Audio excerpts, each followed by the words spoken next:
विश्वास आणि सत्याची ताकद. MB न्यूज, आपली बातमी, आपलं सत्य.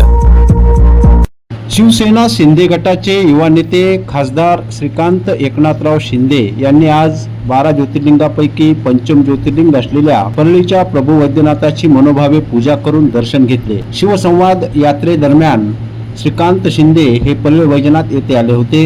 या ठिकाणी पक्ष संघटना आणि पक्षाचे कार्य याबाबतच्या विविध प्रकारच्या संघटनात्मक बाबींचा आढावा खासदार श्रीकांत शिंदे हे ठिकठिकाणी घेत आहेत.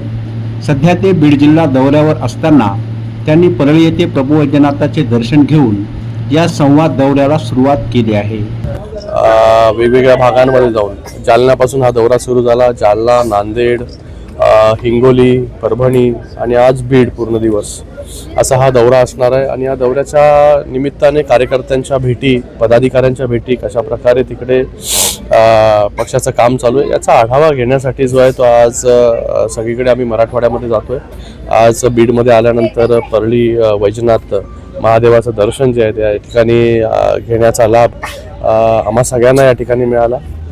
एक खूप जागृत देवस्थान जे आहे परळी वैजनाथ, याच्या अगोदर देखील मी इथे आलो होतो. आणि आज बीडचा दौरा जो आहे हा दर्शन घेऊन त्यांच्या आशीर्वादाने जो आहे हा सुरू होतोय. सध्या पाहिजे तर विधानसभा परिषद सर्वेक्षण चालू आहे. विधान परिषद वाटाघाटी चालू आहेत निवडणुकीच्या जागांच्या, त्यामध्ये काहीतरी संभ्रम नाही आहे. लवकरात लवकर हा विषय जो आहे तो आज मला वाटतं सोडवला जाईल आणि लवकरात तुम्हाला कळेल. विधान परिषदेच्या निवडणुकांत कुठेतरी मुंबई, सोलापूर आणि साताऱ्यामध्ये महायुतीत काहीतरी चालू याचं दिसतंय, काय सांगाल याच्याबद्दल? बघा, वरिष्ठ नेते जे आहेत हे माननीय मुख्यमंत्री मोदी असतील किंवा उपमुख्यमंत्री मोदी असेल याच्यावरती चर्चा त्यांची सुरू आहे आणि लवकरात लवकर हा विषय जो आहे तो आज सोडवला जाईल. काहीच कुठेच काय प्रॉब्लेम असा मला वाटत नाही.